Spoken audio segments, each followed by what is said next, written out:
heard it was your daughter's birthday. So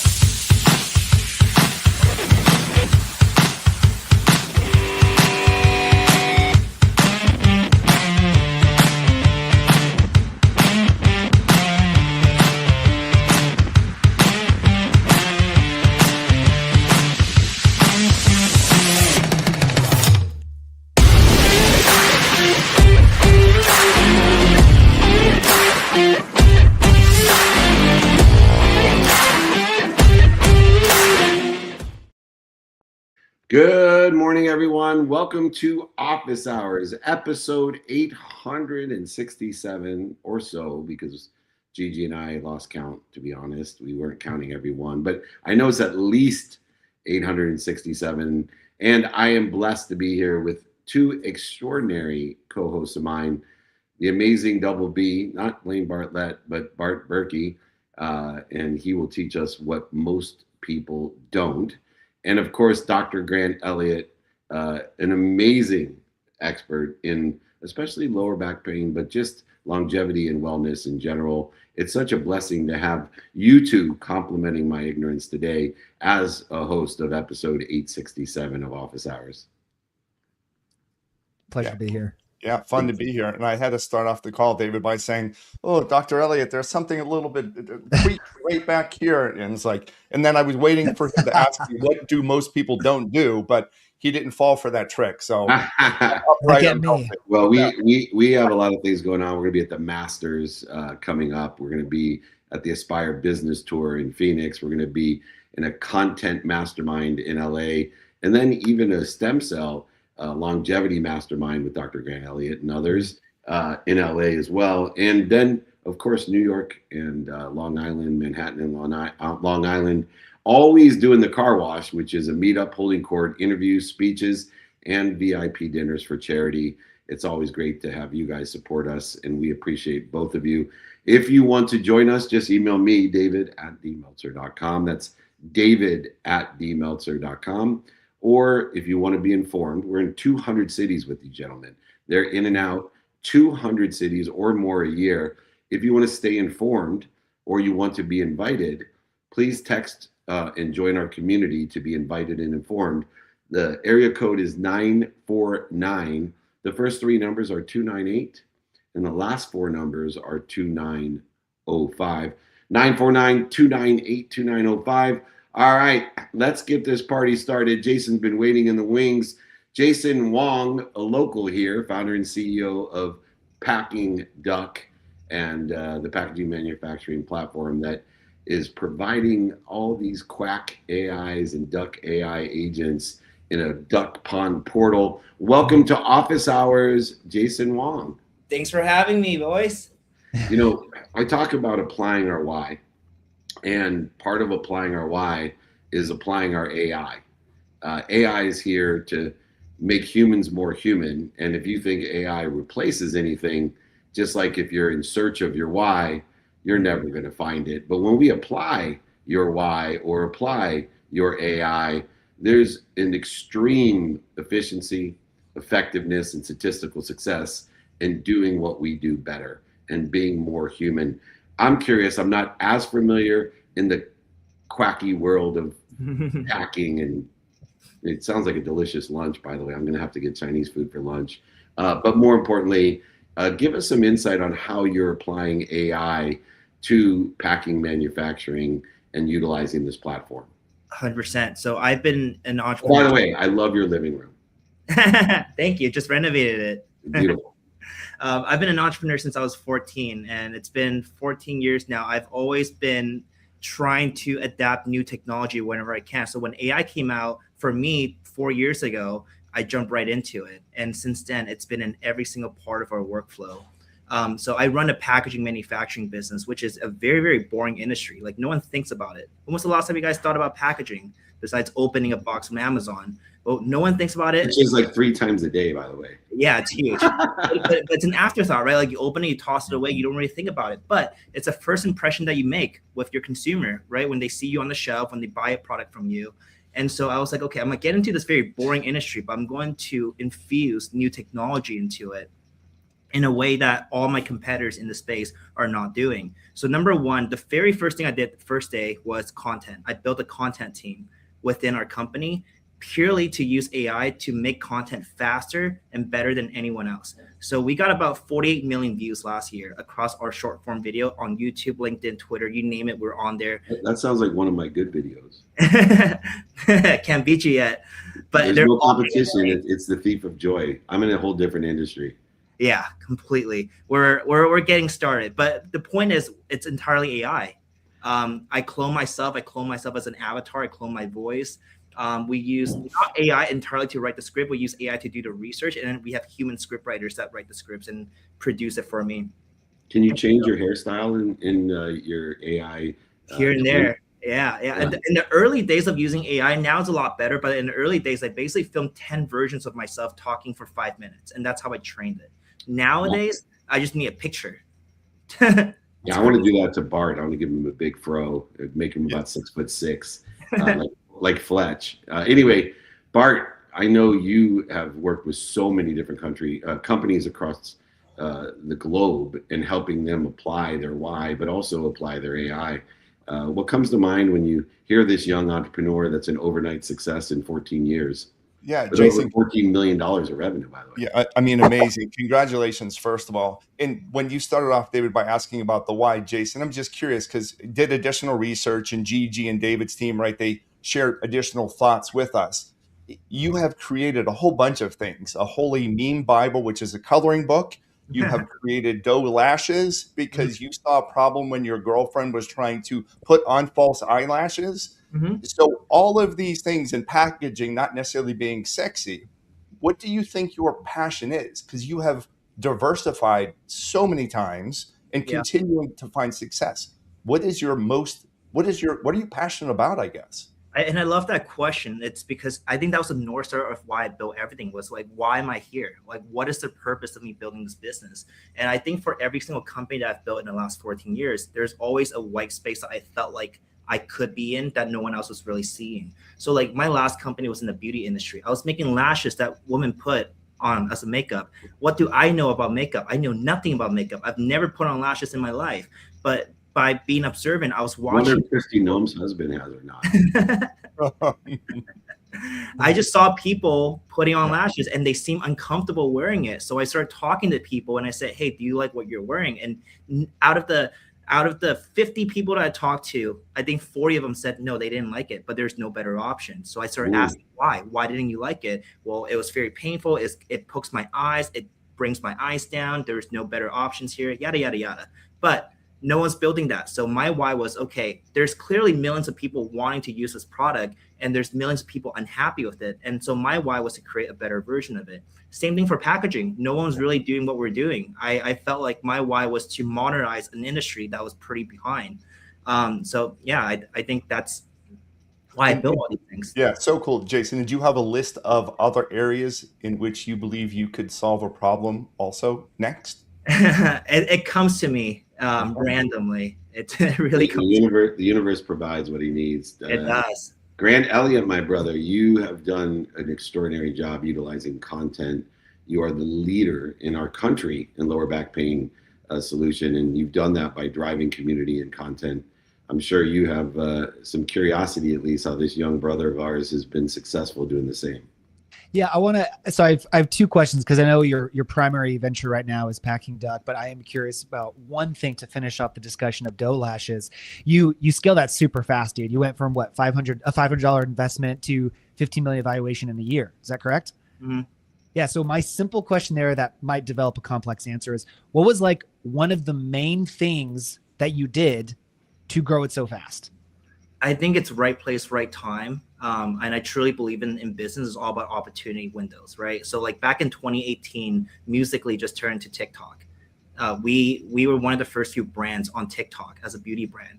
Everyone looked at TikTok in 2018. Remember that? Everyone's thinking like, oh, these are just teenagers lip syncing and dancing. There's nothing serious about this platform.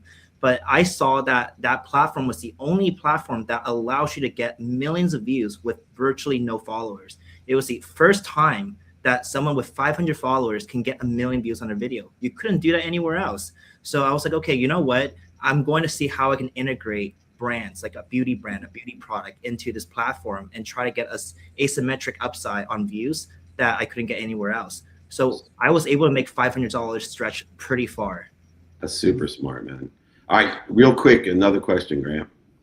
Yeah. So then now transition to Packing Duck. I mean, my big question here is you've referenced packaging as being an operational bottleneck, but you've kind of turned it into a competitive advantage at this point with your expertise. So what are brands missing about packaging that's costing them the most amount of growth right now? 100%. There's two things here. I think number one is most people think of packaging as just a wrapping layer. It's just something that looks nice and it just gets to your door. But it is the first impression that you make with your customers. If you can design it well enough, it is the item that people pick off the shelf amongst 20 other things. I think if you make it visually appealing enough, it is the thing that people will lean towards unboxing on video more than others. When you're thinking about like a creator, an influencer that gets 20, 50 packages every single week, they're going to be more drawn towards visually more appealing packaging that's great for them to make videos than a brown box, right? No one want to make a video about unboxing a brown box, but you want to unbox something that looks cool, something that can make people stop scrolling. And so I think the brands are investing in that. They're going to see a higher return on influencer marketing. I think the brands are investing that into packaging that are in retail. We're going to see a lot of people picking their products off the shelf compared to their competitors. And you're going to see that across the industry. Like think about Oakley. Right? Oakley 10 years ago was a very, very boring packaging. And then I think in 2017, they changed it to the packaging that we know today. Now you look at it and like, okay, oat milk is cool. They modernized oat milk. It used to be just an alternative milk, but now it's something that's hip and trendy. Absolutely. And I've invested in that space, by the way, there, Jason Wong. Jason Wong, check him out at Eggroll, Packing Duck himself, his packaging manufacturing platform. AI tools helping him with the Duck portal, the Quack AI, and the Duck AI agents, making a lot of money, helping a lot of people, and having a lot of fun by seeing things that other overlook. And it's an extraordinary capability that he's achieved over the last 14 years. Please join us on April 15th in LA, my friend. Come over to our content mastermind. I'd love for you to pour into our community with your great insights and advice. And if you need anything, just reach out to us. Thanks for joining us on episode 867 of Office Hours. Take care. Jeezy's a little slow on the draw there. We'll get her going. She's in the midst of it. All right. Giuseppe's here, Grammatico, and he sounds like a kicker for the New York Giants, but he's not. One letter off. Grammatico, founder of GG, the franchise guide. Welcome to Office Hours, Giuseppe. It's a pleasure. Thanks for having me, guys. I really appreciate it. Oh, such a fantastic opportunity to talk about franchising and unlocking that freedom and scalability of franchising, as well as the affordability of it. And I love the comparative analysis because those same entrepreneurs and investors that are looking at real estate, oftentimes, like Jason, they overlook huge opportunity in franchise ownership that has similarities, but upside differentiators as well. So I was hoping to start, you could help with that analysis of, if I'm a real estate investor, why should I not overlook franchise ownership? Yeah, so there's different buckets. I actually started off on Wall Street before getting into franchise ownership. So you really take a look from a diversification standpoint. So a lot of the franchises have locations, and you have the opportunity to lease and or own the actual property itself. So it's a good way of potentially utilizing the real estate you currently own and are investing in. But there are some major differences. I think there's definitely going to be more involvement. You know, this is not passive ownership. So I invest in real estate syndication, very, very passive. Depending on the real estate property, you may or may not be involved. Franchising, you're involved. There's no way around it unless you're Shaquille O'Neal and you have this huge team behind you and you're just buying franchises by the dozen. You're going to be involved in the upfront. So there's definitely more of a time commitment, but you definitely have some really nice upside as any other business. Speaking of upside, Bart Berkey helps companies around the world find that upside. My friend, what are you thinking? Yeah, no, Giuseppe, nice to meet you. Just kind of curious, and I love that you help people find their freedom through the franchise opportunity. Mm-hmm. And as you said, it's not necessarily less work. It's a different type of freedom. It's a different type of flexibility. Thank you for helping people find that.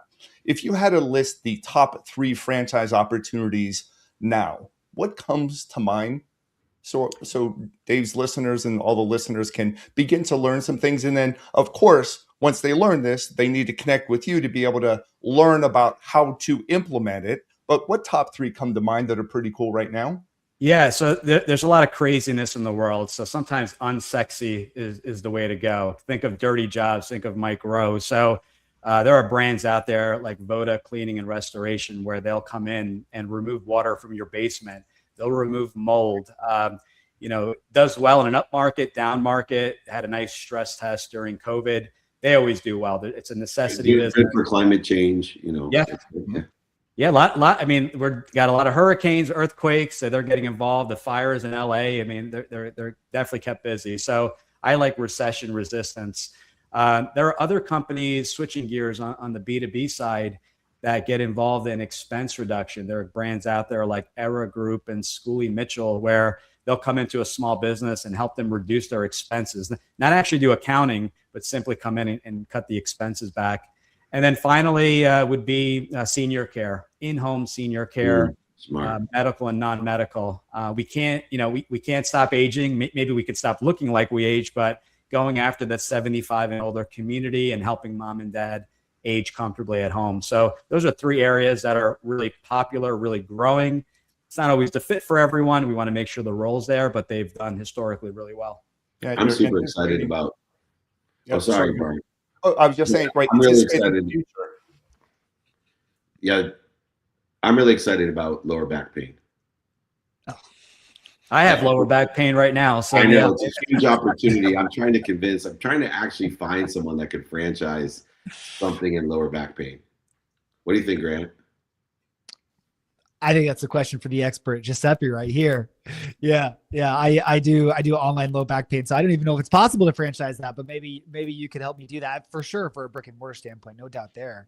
But I guess I'm curious for you. If someone is, let's say someone is the majority of the clients you get, Giuseppe, are majority of people more corporate job, 9-to-5 individuals that are kind of taking that first step towards some degree of business ownership. Is that primarily who you work with? I that's who I primarily work with, but that's intentionally based off of how I market and how I wrote my book. So yes, a lot of corporate executives and people coming out of the military. Yep. Okay. So then here's, I guess my question is, what are the first 2 to 3 filters you might take that person through to determine if they're a good fit to do that? And then assuming so, what are the steps they should be taking today instead of kicking the can 5 years from now? Yeah. So the first thing is, are you okay following systems? As basic as that is, and I was listening to a previous episode and Bart was talking about McDonald's. If your intention is to buy the McDonald's and change the menu, franchising probably isn't the right fit. There's a system, there's a process to follow. Not saying there's not autonomy, but we want to make sure you're okay following the system and that you don't just want to create this startup, which is also completely fine. Secondly, you need to have money. This isn't a no money down midnight infomercial. I jokingly say that. So we're looking at, I always recommend at least 50,000 liquid, about 150,000 net worth. Will that qualify you for all franchises? No, but that's a really good entry point, and that factors in your home.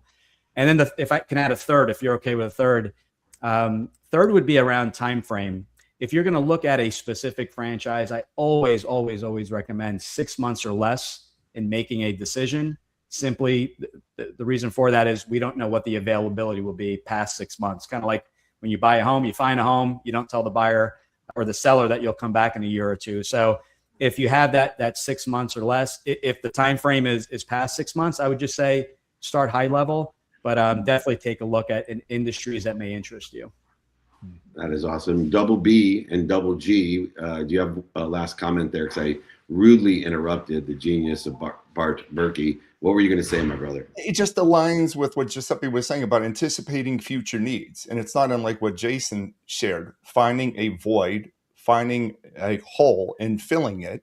And you're kind of helping individuals do the same thing, Giuseppe. What is the next need going to be? It's for people that they're aging. There's there's climate changes, there's more floods, there's businesses that people can get into by anticipating what will people not need right now because it's too late, but what will they need next. So I love that thinking, Giuseppe. Thank you.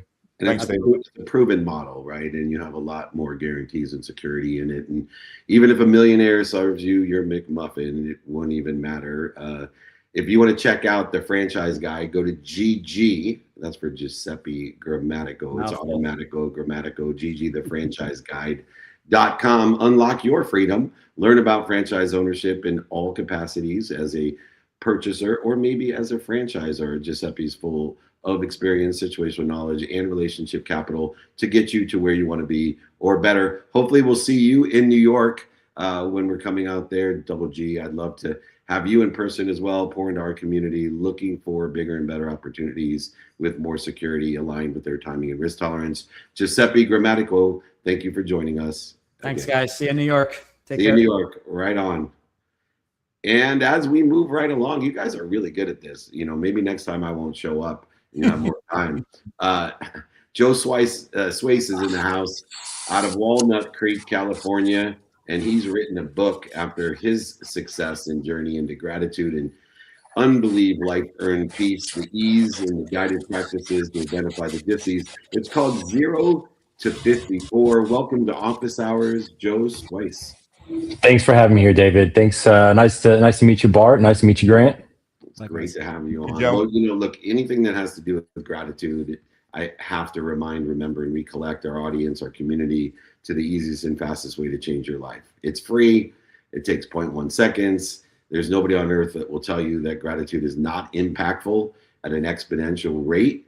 And so as you're the founder and CEO at Fortune Bridge Capital, how has gratitude changed the way that you look at things and revealing or gathering subtleties of success within your book, especially upcoming 0 to 54?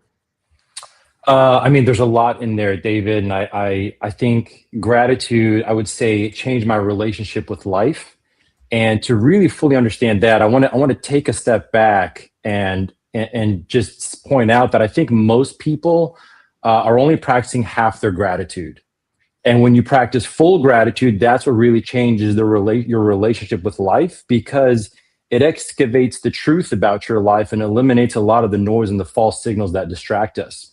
So what do I mean when I say, half gratitude? Well, let's take nature, for example. Can we all agree that nature is perfect? It's been around forever. Can we all agree that nature is perfect? Exact. Nature is sunshine, it's beaches, it's beautiful mountains, it's birds chirping, it's all the things that we love. Nature is also tsunamis, earthquakes, volcanoes, hurricanes, blizzards, and all the things that we don't enjoy. But it's the whole that makes it perfect. And likewise, we have winter, we have summer, we have spring, we have fall, we have night, we have day, we have joys, and we have challenges in our lives. But it's the whole that makes them perfect. So why is it that most people only express gratitude for half when they need to be expressing gratitude for the challenges themselves? And the reason that's important is because it reframes your approach and your relationship with your challenges. I no longer view challenges as obstacles in my life. I view them as support. And that's really, really important, because what most people don't realize is that you chose your challenges when you set your goals. They are literally there to develop you into the person who can achieve the goals that you set for yourself. And for that, they deserve an expression of gratitude. And when you say thank you to your challenges, you turn an obstacle into fuel. I've learned to view my challenges in life as a parent practicing tough love, seeking to bring out my best. And that mentality is what's changed my relationship with life. It's changed my leadership in Fortune Bridge Capital and how I manage people's money. And it really is the heart of my book, 0 to 54. That's awesome. Double B. Yeah. Joe had read some interesting information about you, of course, right? Leaving a really high paying job to be able to do something different. And you reference it was one of your most difficult seasons of your life. If it's not too personal, would you mind sharing? Because there's a lot of people out there that are having difficult seasons. Yeah, I mean, that's the opening book. So 0 to 54, the heart of the book is 100 days of guided gratitude reflections that I wrote to myself to reframe my mind and move through the hardest season of my life. And those 100 days became the apex of my 4-year crucible and transformation. And I wrapped those 100 days around the memoir. So it's not personal at all. I share this in my book. Like most people, I found myself, I was managing $9 to $5 million of client assets on a fully discretionary basis. I was working 30 to 35 hours a week, living the dream, but I had this feeling of emptiness and a lack of fulfillment that I couldn't shake. And I decided that, not confronting this emptiness was riskier than staying still. So I decided to burn the boats. I sold my business. I walked away not knowing what I was going to do. And that triggered an unexpected chain reaction that completely dismantled my life. I went through, in the span of 1 month, I went through divorce, lost my partner, my home. I lost my financial stability because I just sold my business and I started a new one. I became a single father of 3 kids. I was serving as chairman of my church's board, ended up getting a puppy to help out with the kids going through divorce. And then real estate goes through the most historic recession. All that happened in the span of a few months. In the face of that adversity, in a moment of defiance, I decided to, if life was going to be hard, it was going to be hard on my terms. And I set out to run a 54-mile ultra marathon on only 10 weeks of preparation with 0 running background, hence the title 0 to 54. And that challenge that I took on is what taught me the true power of gratitude, not just as an expression, but as a mental performance tool to push through adversity. Because gratitude bulletproofs your mind and it blocks out the negativity. That's how I was able to finish 54 miles. Yeah. I don't know if that answered your question. No, absolutely. Things were going on. You found emptiness despite having success in other different areas. And in order to fill that emptiness, you started pursuing down the road of gratitude. And even though there were more challenges, gratitude is what was filling you up. And it sounds like Napoleon Hill's story that I was just reading again last night, David. And Grant and Joe. So yeah, you were filling the void of emptiness because it's not always about the money, the title, the lack of hours, the flexibility. There's so much more to it. So I'm glad you found your fulfillment and your ability to be content. And now you're sharing with others. Real cool stuff. Well, but it goes a step beyond that, Bart. The emptiness, I found that the emptiness that most people are facing is misalignment in their life. There is who you truly are, your authentic self, when you strip away the ego and what the world says you should be. And then there's how you're living your life. That delta of misalignment is the emptiness. Gratitude was just a tool that revealed the truth about my life. And yes, it is filling yourself with gratitude. It is the things that you talked about. It is the awareness of that truth. But what happens is when you orient yourself and your mind towards that truth, you realize all this other garbage, like it loses its grip on you. Why was I allowing these false signals to change my direction?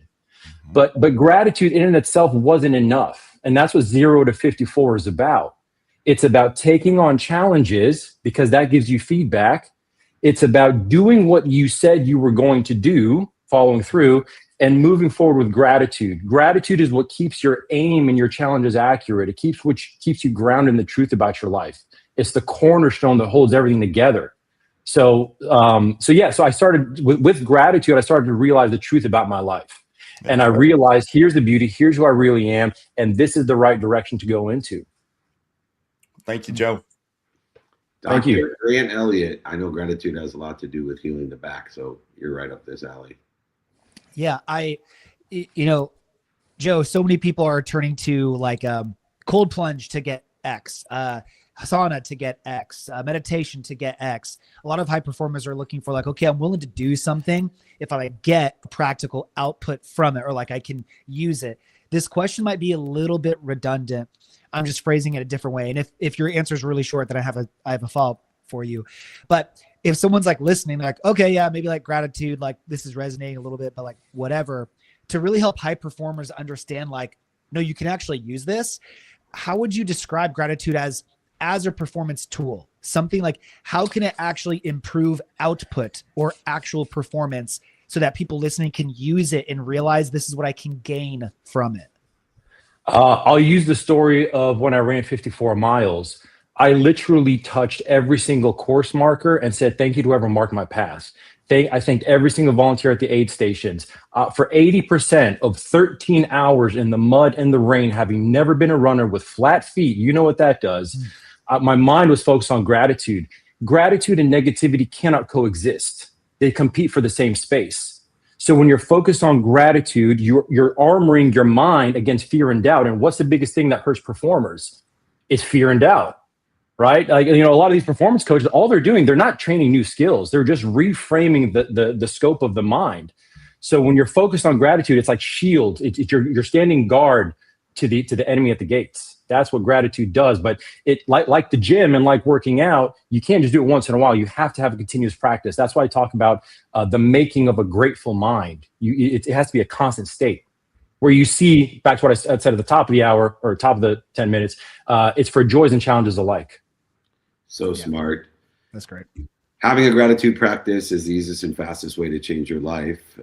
But please remember the simple things to do, the things that take 0.1 seconds and are free, like saying thank you and keeping that shield, or maybe it's a microscope to determine what's interfering with the infinite, abundant, unified system that we belong to. Whether you're trying to get from 0 to 54 or just 0 to 1, 0 to 1 is the hardest part. 1 to 100 gets a lot easier, especially when we use a grateful mind. If you want to learn more about how to use a grateful mind as a shield, go to joesweis.com, JOESWEIS.com, and his upcoming book, pre-order it. It's available everywhere, 0 to 54. Actually, David, it's not yet. Book comes out May 6th. But if you go to my website, you can sign up. I'm sending out notices, and I'll let everybody know when pre-order is available. Thank you for that. Sweet. Well, we'll get on the wait list for pre-order. It's available in May. Our upcoming book for those people that want to practice a grateful mind. It is invariably the fastest and easiest way to get to where you want to be. Joe, we will see you soon. Always invited. Thanks, Great guys. guest on Office Hours Season 10. You can check him out there as well. Thank you very much. We'll see you soon. Have a great day, guys. You got it. All right, brothers, we're a little bit over in time, which is normal. That's why I keep it at 10 minutes. But it's time for my favorite part of everything I do, which is the takeaway of the day. So many times we go through the motions, but we don't get anything out of it because we don't take the time to intentionally learn a lesson that we have derived from the stories that our incredible guests have given us here on Office Hours 867. Double B, what is your takeaway of the day? Yeah, find a void and fill it. Whether it is a void in fulfillment, in misalignment, or void in alignment, find a void with a product or a service and fill it with a franchise. Find a void and fill it with a new way of doing something that no one else has ever done before. Find that void, think in the future, and fill it. That's it. Very good. Fill that void. What do you think, Graham? Yeah. Bart pretty much stole my answer word for word, but yeah, that's it. It's like, Jason found a gap in the market with eyelashes. Hey, everyone wants these things, but this gap is preventing them from having a better experience. How can I fill that? And then Giuseppe, similar thing. People can have a better life with franchising. What are the things holding them back? Following systems or having the right mindset, be able to do it. And then Joe, especially, like, hey, I want to perform better. I want to be happier. I want to have more purpose. Okay, well, what's that gap? And what can we fill that need with to help people get there? I mean, yeah, that was a consistent theme throughout the whole thing. Yeah, obviously mine's synergistic or relative to yours, which is double down on the simple things. If you look at all of the guests today, their solutions are simple.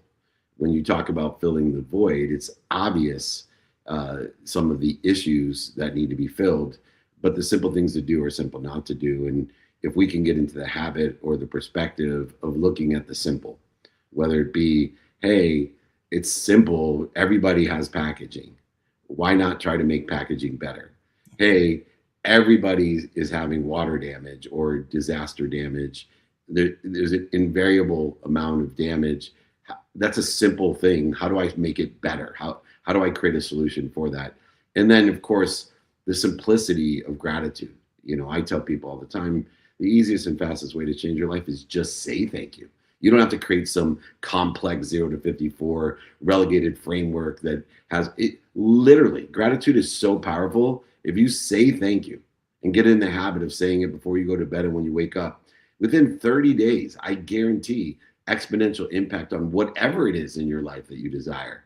But by tonight, gentlemen, even though everybody always shakes their head yes when it comes to gratitude and the simple things. Oh yeah, that's simple, simple, simple. By tonight, all the simple things that we discuss, half the people here won't do.